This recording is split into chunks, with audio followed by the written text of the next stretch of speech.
चयन साथियों, हम बात कर रहे थे विटामिन्स की। तो हम विटामिन के बारे में पार्ट 1 पहले ही पढ़ चुके हैं। आज हम पढ़ रहे हैं पार्ट 2। तो विटामिन जो हैं, अब मेरी वीडियो पहले ही पार्ट 1 में काफ़ी बड़ी हो गई थी, तो इस बार मैं शुरू में ज़्यादा डिटेल में नहीं बताऊंगी, लेकिन मैं वो सारे फैक्ट बताऊंगी जो कि हमारे पेपर के लिए महत्वपूर्ण हो सकते हैं। तो आप उनको ध्यान से सुनते चलिएगा। ऐसा मत सोचिएगा कि अगर मैंने कह दिया कि मैं ज़्यादा नहीं बताऊंगी तो इम्पोर्टेंट बातें ही छोड़ दूंगी, ऐसा बिल्कुल भी नहीं है। बस अब मैं शुरू करती हूँ टॉपिक पे आते हुए। कल हमने ए डी ई के यानी कि फैट सॉल्युबल विटामिन देख लिए थे। अब हम बात करते हैं बी और सी की, जो कि जल में घुलनशील विटामिन है। तो इनके बारे में सबसे महत्वपूर्ण बात है, आप ये जान लीजिए कि ये दोनों विटामिन हैं। अगर हम कुछ लोग होते हैं जो कि सब्जी को काटने के बाद धोते हैं, तो इससे क्या होता है कि हम सब्जी को काटने के बाद धोते हैं तो विटामिन और बी और सी जो होते हैं वो सब्जी में घुल जाते हैं और वो पानी के साथ बाहर निकल जाते हैं। यानी कि सब्जियों को काट के धोने से कौन से विटामिन बाहर निकल जाते हैं, तो विटामिन बी और सी जो है सब्जी को काटने से निकल जाते हैं। इसीलिए कहा जाता है कि सब्जी को कब काटना चाहिए, वो पहले धो लीजिए, उसके बाद ही सब्जी को काटना चाहिए। अब विटामिन सी के बारे में एक बात और कही जाती है, नहीं, पहले तो हमने बी और सी के बारे में भी एक कॉमन बात बताई, क्योंकि ये दोनों जल में घुलनशील हैं। अब हम बात करते हैं विटामिन सी की पर्टिकुलरली। हम बी को बाद में पढ़ेंगे, क्योंकि बी जो है कई सारी विटामिन का कॉम्प्लेक्स है, तो इसको बाद में, पहले सी को ख़त्म कर देते हैं। विटामिन सी, इसका रासायनिक नाम होता है एस्कॉर्बिक एसिड, जो कि खट्टे फलों यानी कि सिट्रस फ्रूट्स में पाया जाता है। खट्टे फलों में खट्टे फल जैसे कि नींबू, संतरा, टमाटर, खट्टे पदार्थ, अंकुरित अनाज, ऑरेंज, लेमन, आंवला, टैमरिंड यानी कि इमली, ये सब होते हैं। इसमें क्या पाया जाता है, विटामिन सी पाया जाता है। अब ये मत कहिए क्या मैडम केवल खट्टे फलों में ही विटामिन सी पाया जाता है, तो ऐसा बिल्कुल भी नहीं है, क्योंकि विटामिन सी जो होता है अन्य पदार्थों में भी पाया जाता है, अन्य सब्जियों में। जैसे कि मिर्च हो गई, मिर्च तो खट्टी नहीं लगती, तो क्या उसमें विटामिन सी नहीं होता? अगर पेपर में आता है कि मिर्च में कौन सा विटामिन पाया जाता है, तो आप मिर्च पर टिक करेंगे कि मिर्च में विटामिन सी पाया जाता है। तो यानी कि जो सिट्रस फ्रूट्स होते हैं इनमें विटामिन जो सी जो होता है वो हाई अमाउंट में पाया जाता है, लेकिन बाकी के अन्य भी स्रोत होते हैं उनमें भी विटामिन सी पाया जाता है। अब इसके बारे में और बात जानते हैं कि ऐसा कौन सा विटामिन है जिसको अगर एक्सेस कुकिंग करो तो ख़त्म हो जाता है। तो विटामिन सी जो होता है, अगर हम सब्जियों को ज़्यादा पका लेते हैं तो उसमें से विटामिन सी ख़त्म हो जाता है। इसीलिए इसको विटामिन सी को हीट सेंसिटिव विटामिन भी कहते हैं, यानी कि ऊष्मा संवेदी विटामिन, हीट सेंसिटिव विटामिन कहते हैं इसको। आपने देखा होगा कि नींबू अगर सब्जी में डालते हैं तो जब सब्जी पक जाती है तब हम उसमें ऊपर से नींबू डालते हैं। गरम सब्जी में सब्जी को बनाते समय उसमें कभी भी नींबू नहीं डाला जाता, क्योंकि उसमें जो विटामिन सी है नींबू में वो क्या हो जाएगी, ख़त्म हो जाएगी, तो फिर कोई मतलब ही नहीं रहा नींबू का। तो ये तो हो गई इसके बारे में कुछ फैक्चुअल बातें। अब हम करते हैं विटामिन सी का काम क्या है। तो जैसे कि मैंने विटामिन ई में बताया था कि विटामिन ई एंटीऑक्सीडेंट होता है, ऐसे ही विटामिन सी भी क्या होता है, ये भी एंटीऑक्सीडेंट होता है। एंटीऑक्सीडेंट्स यानी कि हमारे बॉडी में जो भी टॉक्सिक्स मिनरल्स हैं उनको, टॉक्सिक मिनरल्स, टॉक्सिक रेडिकल्स, इसको बाहर हटाने का काम करते हैं। इसीलिए हम फेस पे नींबू भी लगाते हैं, टमाटर भी लगाते हैं, क्योंकि इनमें क्या होता है, एसिड होता है। और नींबू में कौन सा एसिड होता है, सिट्रिक एसिड होता है। तो ये जो भी एसिडिक होते हैं ये एंटीऑक्सीडेंट होते हैं और ये हमारी डेड सेल्स को हटाने का काम करते हैं। तभी तो नींबू, दही और संतरे का वो पेस्ट लगाते हैं लोग अपने फेस पे, ये सब एंटीऑक्सीडेंट होते हैं, इसीलिए इनको लगाया जाता है। तो ये विटामिन सी एंटीऑक्सीडेंट होता है। दूसरी बात, विटामिन सी को एंटी कार्सिनोजेनिक विटामिन भी कहते हैं, एंटी कार्सिनोजेनिक विटामिन। कार्सिनोजेनिक का मतलब होता है कैंसर को बनाने वाले जीन्स। कैंसर, हमारी बॉडी में जो कैंसर पैदा करते हैं जीन्स, वो होते हैं कार्सिनोजेनिक जीन्स, कार्सिनोजेनिक। और कार्सिनोजेनिक को जो ख़त्म करते हैं वो हो गए एंटी कार्सिनोजेनिक, यानी कि ऐसे जीन्स जो कैंसर के जो भी पैथोजेंस होते हैं उनको ख़त्म करते हैं, उनको कहते हैं ऑन्कोजीन्स। तो ये जो विटामिन सी जो होता है वो ऑन्कोजीन्स को ख़त्म करने का काम करता है, इसलिए विटामिन सी को एंटी कार्सिनोजेनिक विटामिन भी कहते हैं। अगली बात, इसको विटामिन सी जो होता है वो इम्यूनिटी को बूस्ट करने में भी हेल्प करता है। अब आप कहेंगे इम्यूनिटी को बूस्ट करने में हेल्प करता है, तो आपने देखा था जब अभी कोरोना जब फैला था काफ़ी, तो डॉक्टर्स ने विटामिन सी खाने के लिए सजेस्ट किया था, क्योंकि विटामिन सी, इसीलिए आपने देखा था दुकानों पे एक समय के लिए जो लिम्सी वाली टैबलेट आने लगी थी, वो भी इतनी उनकी विटामिन सी की टैबलेट्स की इतनी कमी हो गई थी देश में दुकानों पे, तो उसका प्रोडक्शन बढ़ाया गया था क्योंकि सभी लोग कोरोना से बचने के लिए अपनी इम्यूनिटी बढ़ाने लगे और इम्यूनिटी बढ़ाने के लिए क्या विटामिन सी के सप्लीमेंट्स लेने लगे। तो विटामिन सी किस में हेल्प करता है? इम्यूनिटी को भी बढ़ाता है। और विटामिन सी वाउंड हीलिंग में हेल्प करता है, यानी कि जब हमारे घाव हो जाता है तो उस घाव को जल्दी हील करने में कौन सा विटामिन सहायक होता है? विटामिन सी होता है, क्योंकि वाउंड हीलिंग में काम करता है। मैं जो भी बातें बता रही हूँ फैक्चुअल ही बता रही हूँ, आप इसको ध्यान से सुनिएगा, स्किप मत कीजिएगा प्लीज़। हमने ये सारी महत्वपूर्ण बातें जान ली कि वाउंड हीलिंग विटामिन कौन सा है, तो विटामिन सी। हाँ, यहाँ से एक फैक्ट और बताइए मुझे। हमने विटामिन में तो देख लिया कि वाउंड हीलिंग विटामिन कौन सा है, यानी कि घाव को भरने में कौन सा विटामिन सहायक होता है? Vitamin C. और ऐसा एक पोषक तत्व तो बताइए, यानी कि ऐसा कौन सा न्यूट्रिएंट होता है जो कि घाव को भरने में सहायता करता है? तो वो होता है प्रोटीन। प्रोटीन घाव को भरने में सहायता करता है, जबकि विटामिन सी होता है जो घाव को भरने में सहायता करता है। ये हो गई कुछ महत्वपूर्ण बातें। अब हम चलते हैं बी कॉम्प्लेक्स में। तो विटामिन बी के कई सारे टाइप हैं, जैसे कि B1, B2, B3, B4 नहीं होता बच्चों, B5 होता है, 6, फिर 7 हो गया, इसमें 8 नहीं होता, 9 होता, 10 नहीं होता, 12 होता है। तो ये हैं बी के कॉम्प्लेक्सेस जिनको हम एक करके स्टडी कर लेते हैं। विटामिन B1, इसका केमिकल नेम क्या है? B1 को कहते हैं थायमीन। क्या कहते हैं विटामिन B1 को? थायमीन इसका केमिकल नेम है। और बात करें ये बी के तो जितने भी कॉम्प्लेक्सेस है, केवल विटामिन B12 उसको छोड़ के बाकी सारे विटामिन जो होते हैं पानी में घुलनशील होते हैं, जल में घुलनशील, और वो विटामिन B12 होता है वो फैट सॉल्युबल होता है और हमारी बड़ी आंत में बनता है। विटामिन B1 ये जल में घुलनशील है और किस किस में पाया जाता है? तो जितने भी एनिमल प्रोडक्ट्स होते हैं उनमें सब में पाया जाता है विटामिन B1। इसके अलावा दालों में गेहूँ, चावल, बादाम, काजू, नट्स, सनफ्लावर सीड्स जो होते हैं, आटा, मूंगफली, नट्स मैंने बताया मूंगफली हो गई, आलू, मांस में तो सारी, नॉन वेज में तो सारे विटामिन आ ही जाएंगे। इन सब में कौन सा? विटामिन B1 पाया जाता है। अगर हमारी बॉडी में कमी हो जाती है विटामिन B1 की तो क्या होता है, यानी कि विटामिन बी के कार्य क्या होते हैं? अगर बॉडी में विटामिन B1 की कमी हो गई तो हमें होगी अत्यधिक थकान। कुछ लोग होते हैं ना जल्दी थोड़ा सा काम कर ले फिर वो थक जाते हैं बैठ के, फिर हाँफते हैं तेज तेज। तो ऐसा क्यों है? क्योंकि उनकी बॉडी में विटामिन B1 की कमी है, थायमीन जो है थायमीन की कमी है, यानी कि उनको बेरी बेरी रोग है। इसके अलावा मसल्स में जो है वो उनका जो न्यूरॉन्स मसल में, हमारी मसल्स में होते हैं न्यूरॉन। नर्वस सिस्टम में आपने न्यूरॉन पढ़े होंगे, न्यूरॉन शब्द तो शायद सुना होगा। न्यूरॉन्स क्या करते हैं? हमारे जो ब्रेन में मैसेज सेंड करते हैं कि आपके साथ ये हुआ है, आप इस तरीके से रिएक्ट करिए। मान के चलिए जो भी सूचनाएं होती हैं, आपको कांटा लगा इसको इमेज करना, सोचना, ये सब कौन? न्यूरॉन्स इसकी इंफॉर्मेशन देते हैं ब्रेन को। तो मसल्स में भी न्यूरॉन होते हैं। अगर B1 की कमी हो गई तो ये न्यूरॉन्स धीरे धीरे डैमेज होते जाते हैं। फिर अगर न्यूरॉन्स डैमेज हो गए तो न्यूरॉन्स ही सिग्नल पहुंचा रहे हैं, जिसको मैंने इन्फॉर्मेशन कहा था। अगर न्यूरॉन्स डैमेज होने लगे तो क्या होगा? सिग्नल्स नहीं पहुंचेंगे ब्रेन पे, और जब सिग्नल्स नहीं पहुंचेंगे तो ब्रेन के पास सॉरी माफ़ कीजिए, यहाँ ब्रेन शब्द नहीं, मुझे मसल्स बोलना चाहिए था। जहाँ जहाँ मैंने ब्रेन बोला वो मसल्स को समझिए। तो अब मसल्स के पास सिग्नल पहुँचना बंद हो गए तो इससे हमारा कौन सा सिस्टम इफेक्ट हुआ? न्यूरॉन्स नर्वस सिस्टम में, तो हमारा नर्वस सिस्टम इफेक्ट हुआ इससे, यानी कि जो मसल्स हमारी अब क्या हो जाएंगी? मसल्स पैरालिसिस हो जाती हैं।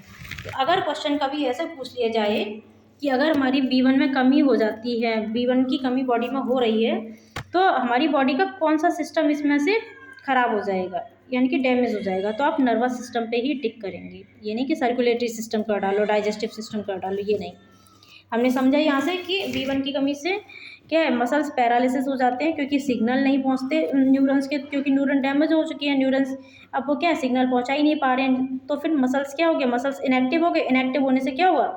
वो पैरालिसिस हो गए। अगली बात करते हैं विटामिन B2 की। विटामिन B2 इसको राइबोफ्लेविन कहा जाता है और इसको येलो विटामिन भी कहते हैं। क्या कहते हैं इसको? Yellow vitamin. और इसको विटामिन G भी कहा जाता है, capital G, ABCDEFG, G for God. तो विटामिन G किसे कहा गया जाता है? विटामिन B2 को राइबोफ्लेविन भी कहते हैं, इसे येलो विटामिन भी कहते हैं।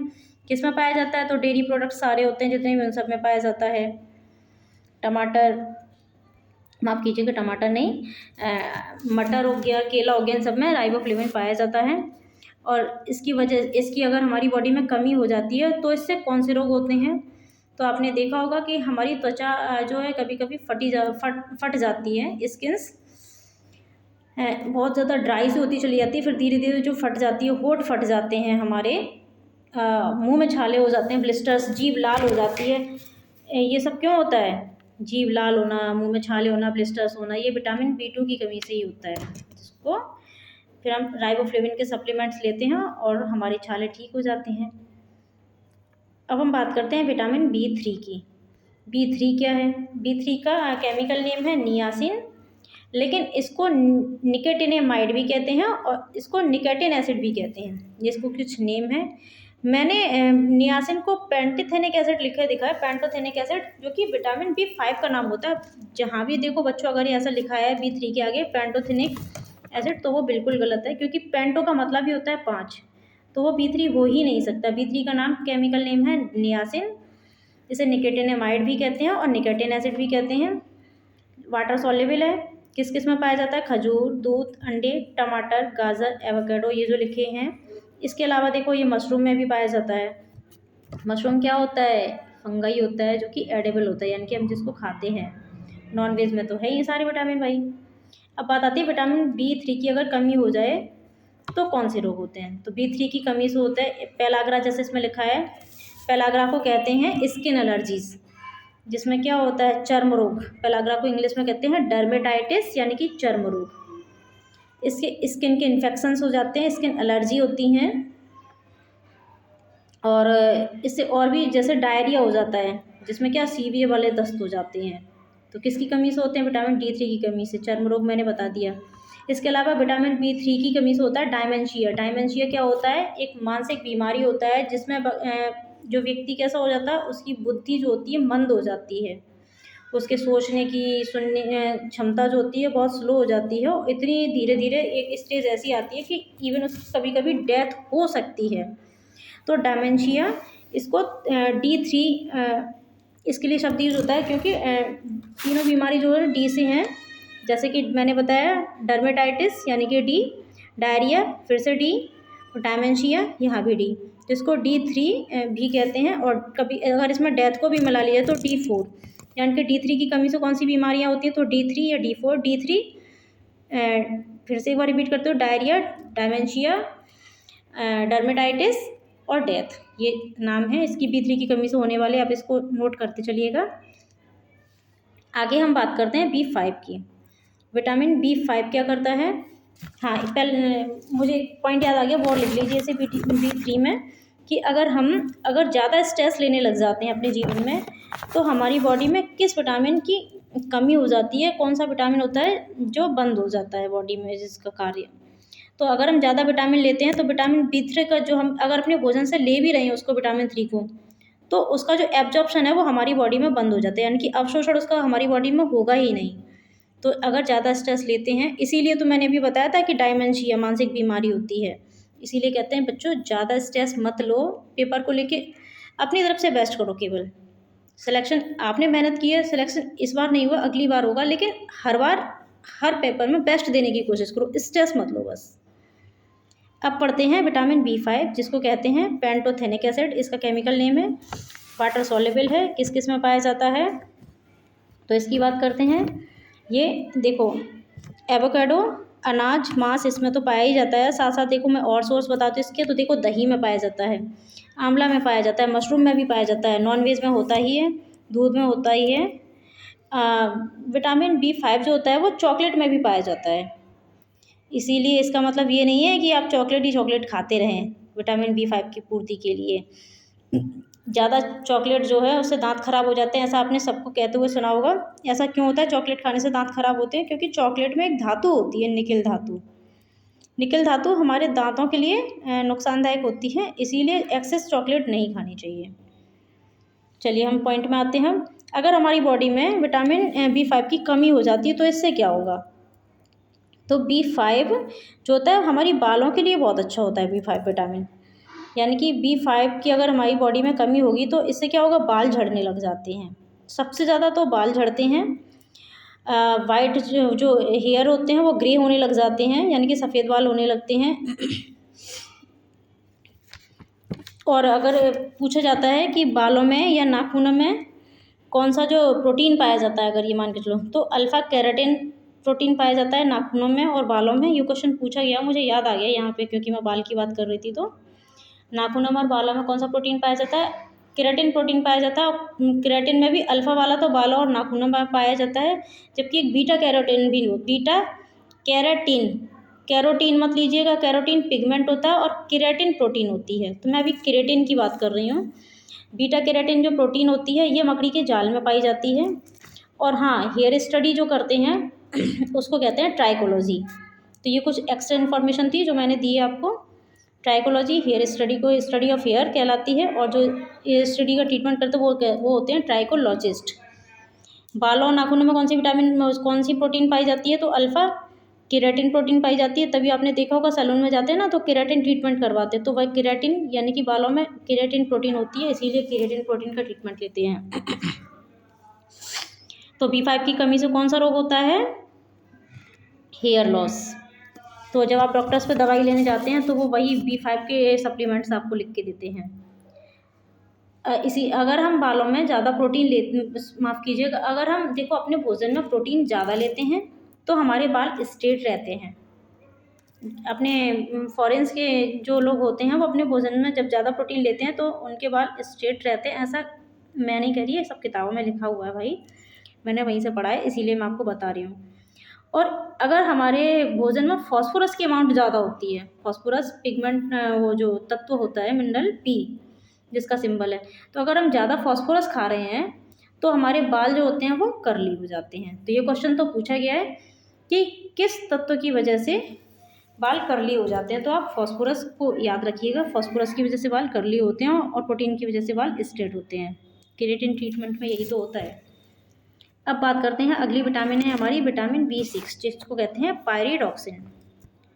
पायरिडॉक्सिन क्या होता है?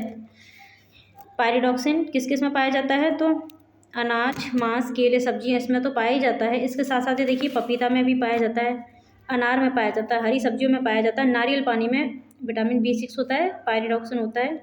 और अगर इसकी कमी हो जाती है हमारी बॉडी में तो इससे हो सकता है, अगर ये हमारी बॉडी में कमी हो गई है इसकी, तो देखो एक तो ये तनाव को बढ़ाता है, यानी कि हम किस में चले जाते हैं, हमें टेंशन्स होने लगते हैं, हम दबाव में रहने लगते हैं, डिप्रेशन वाली अवस्था जिसको कहते हैं। क्योंकि ये क्या करता है, हमारी बॉडी में जो ग्लूकोकॉर्टिकॉइड्स एक हार्मोन होता है जो कि स्ट्रेस को जो हम तनाव लेते हैं ना उसको कंट्रोल करने का काम करता है, रेगुलेशन करने का काम करता है ग्लूकोकॉर्टिकॉइड हार्मोन।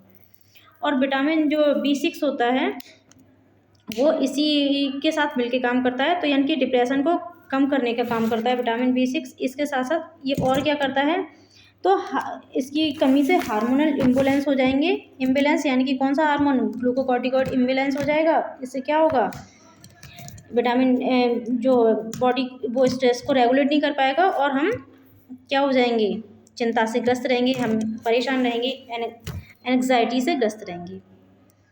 किडनी स्टोन हो जाता है इससे, जो किडनी में स्टोन हो जाता है ना, पथरी बोलते हैं जिसको, वो भी विटामिन B6 की वजह से होता है। अब ये मत कहिएगा वो कैल्शियम ऑक्जेलेट है, उसको हम अलग डिस्कस करेंगे।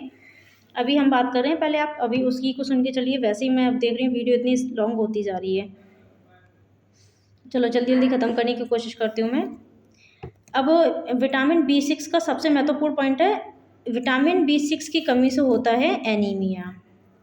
एनीमिया का मतलब क्या होता है कि जब हमारे शरीर में हीमोग्लोबिन की कमी हो जाती है, हीमोग्लोबिन यानी कि हमारी बॉडी में जो RBC होती हैं जब वो प्रॉपर तरीके से नहीं बन रही होती हैं, यानी कि जो ऑक्सीजन का ट्रांसपोर्ट नहीं हो रहा होता है, ऑक्सीजन मतलब पहुंच नहीं पा रही होती है, तो इससे बन जाता है एनीमिया। और इस वाले एनीमिया को कहते हैं माइल्ड एनीमिया, जो कि हमारी बॉडी में लंबे टाइम तक बने रहने वाली बीमारी होती है।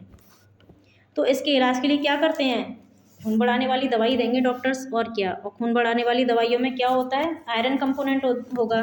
आयरन यानी कि आयरन जरूर होगा, तभी तो आयरन ही तो होता है खून में, तो आयरन के सप्लीमेंट लिखते हैं डॉक्टर्स।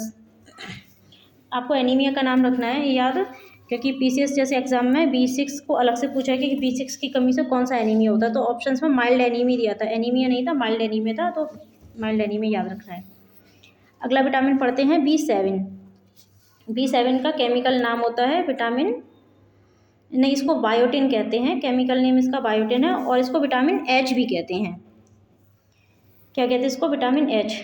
हमारे बालों के लिए दो विटामिन सबसे ज़्यादा महत्वपूर्ण होते हैं, एक तो विटामिन B5 और विटामिन B7। आपने देखा होगा जो सप्लीमेंट्स होते हैं हेयर के लिए उस पर बायोटिन लिखा भी रहता है। और ज़्यादातर ये जो होता है, जो इस B5 के सोर्सेज होते हैं लगभग वही B7 के सोर्सेज होते हैं, यानी कि जो नट्स होते हैं, वेजिटेबल्स होते हैं, लिवर होते हैं, एग सेल्स होते हैं, इन सब में विटामिन बी सेल होता है। इसके साथ देखिए ग्रीन टी आती है, अब ग्रीन टी ऐसी आने लगी हैं, मतलब उसमें जो विटामिन B7 को भी अलग से क्या कर दिया जाता है, प्रोसेस्ड किया जाता है। तो B7 जो है ग्रीन टी में भी मिलने लगा है। इसकी कमी से कौन से रोग होंगे? तो मैंने बताया कि हेयर लॉस हमारे बालों के लिए अच्छा है। अगर कमी हो जाएगी तो बॉडी में तो हेयर लॉस होने लगेगा, बाल ज़्यादा झड़ेंगे और बाल सफ़ेद भी होंगे इसकी वजह से। अगली विटामिन है B9, जिसको कहते हैं फॉलिक एसिड। बहुत ही महत्वपूर्ण विटामिन है। फॉलिक एसिड इसका केमिकल नेम है और इसको मैलिक एसिड भी कहते हैं। आपको एक बात बता दूं, मैलिक एसिड से मुझे याद आया, चलो आएगा ही जहाँ तक मुझे लगता है, अगर मैलिक आया है तो। विटामिन मैलिक में एम आता है, तो विटामिन B9 को विटामिन एम भी कहा जाता है, याद रखिएगा। और सेब जो होता है, एप्पल, इसमें मैलिक एसिड पाया जाता है। कौन सा एसिड होता है सेब में? तो मैलिक एसिड होता है सेब में। मैलिक एसिड से विटामिन 9 में किस में होगा? तो सेब में होगा। एक पॉइंट तो ये रखिए आप याद।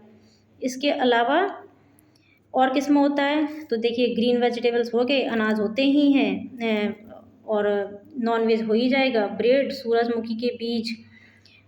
इसके अलावा आम में भी देखिए विटामिन B9 होता है, याद रखना है आपको। अगर हमारी बॉडी में B9 की कमी होती है तो क्या होता है? देखिए अब सबसे महत्वपूर्ण बात B9 को लेके मैं बहुत देर से सोच रही आपको बताऊँ। तो B9 जो होता है, जो प्रेग्नेंट लेडीज़ होते हैं उनकी बॉडी में, आपने डॉक्टर के पास जब वो दवा लेने जाता है तो डॉक्टर उनकी जो सप्लीमेंट्स देते हैं, देखिए उस पर हमेशा फॉलिक एसिड लिखा रहता है। फॉलिक एसिड विटामिन B9 को ही कहते हैं। तो प्रेग्नेंट लेडीज़ के लिए बहुत ज़रूरी होता है फॉलिक एसिड। इसके अगर प्रेग्नेंट लेडीज़ में फॉलिक एसिड की कमी हो जाती है तो उनको जो बीमारी होती है वो होती है मेगलोब्लास्टिक एनीमिया। मेगलोब्लास्टिक एनीमिया क्या होता है? ब्लास्टिक का मतलब होता है यहाँ पे ब्लास्टिक, बी फॉर ब्लास्टिक है यहाँ पे, प्लास्टिक मत समझना। Megaloblastic anaemia. तो ब्लास्टिक यानी कि जो प्रेग्नेंट लेडीज़ की जो भ्रूण है, एम्ब्रियो है, उसमें उसके एम्ब्रियो में जो आरबीसी बनती हैं, फिर वो बनती तो है पर वो इमेच्योर आरबीसी बनती हैं। अब इमेच्योर आरबीसी का मतलब क्या हो गया यहाँ पे? तो इमेच्योर आरबीसी का मतलब होता है कि हमारी जो आरबीसी होती है उसमें न्यूक्लियस नहीं पाया जाता है, लेकिन इमेच्योर जो आरबीसी होती है उसमें न्यूक्लियस पाया जाता है हल्का हल्का, वो डिस्ट्रॉय नहीं हो पाता है, तो इसी को कहते हैं इमेच्योर आरबीसी। और जो प्रेग्नेंट लेडीज़ होते हैं उसमें B9 की कमी हो जाती है और इसी को कहा जाता है कि मेगलोब्लास्टिक एनीमिया हो गया है, और इसी के लिए डॉक्टर्स उनको फॉलिक एसिड के सप्लीमेंट्स देते हैं।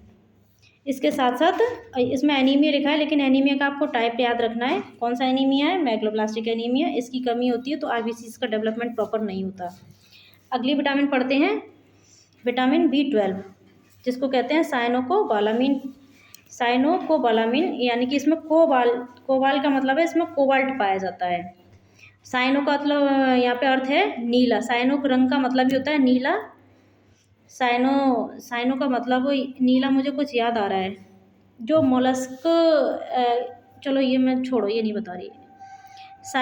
कोबालामिन, कोबाल्ट, जो इसमें कौन सी धातु पाई जाती है विटामिन B12 में? तो कोबाल्ट धातु पाई जाती है। इसको ब्लू विटामिन भी कहते हैं, क्योंकि इसमें जो साइनो शब्द लगाया उसकी वजह से विटामिन B12 का जो कलर होता है वो ब्लू होता है। वाटर सॉल्युबल के साथ साथ ये फैट में भी सॉल्युबल होता है, इकलौता विटामिन है, यानी कि अपवाद है ये विटामिन B कॉम्प्लेक्स का। किस किस में ये पाया जाता है? तो पालक, मेथी, हरी सब्जी सब में पाया जाता है। इसके साथ साथ एक पेपर में क्वेश्चन आया था कि वर्षा के जल में कौन सा विटामिन होता है, यानी कि जो बारिश का पानी है तो उसमें कौन सा विटामिन पाया जाता है? तो विटामिन B12 बारिश के पानी में पाया जाता है। ये अच्छा फैक्ट है, इसको अच्छे से याद रखिएगा। अगर हमारी बॉडी में विटामिन B12 की कमी हो जाती है तो क्या होता है? तो हमारी बॉडी में विटामिन B12 की कमी होगी तो इससे क्या होगा? एनीमिया होगा। एनीमिया का मतलब है, एनीमिया कब होता है? जब हमारी बॉडी में हीमोग्लोबिन की कमी होती है। हीमोग्लोबिन में क्या होता है? आयरन होता है। इससे जो एनीमिया होता है उसका नाम होता है पर्नीशियस एनीमिया। एनीमिया का नाम मैंने आपको 3 तरह के एनीमिया पढ़ा दिए। एक एनीमिया पढ़ा था माइल्ड एनीमिया, दूसरा पढ़ा दिया मैंने आपको मैग्लोब्लास्टिक एनीमिया, माइल्ड एनीमिया जो था वो किसकी कमी से हो रहा था? विटामिन B6 की कमी से माइल्ड एनीमिया, B9 की कमी से मैग्लोब्लास्टिक एनीमिया और B12 की कमी से हो रहा है पर्नीशियस एनीमिया। तीनों के नाम अलग अलग याद रखने हैं, मैचिंग में आते हैं, PCS जैसे एग्जाम्स में पूछे ही गए हैं, तभी मैं इस तरीके से क्वेश्चन बता रही हूँ आपको।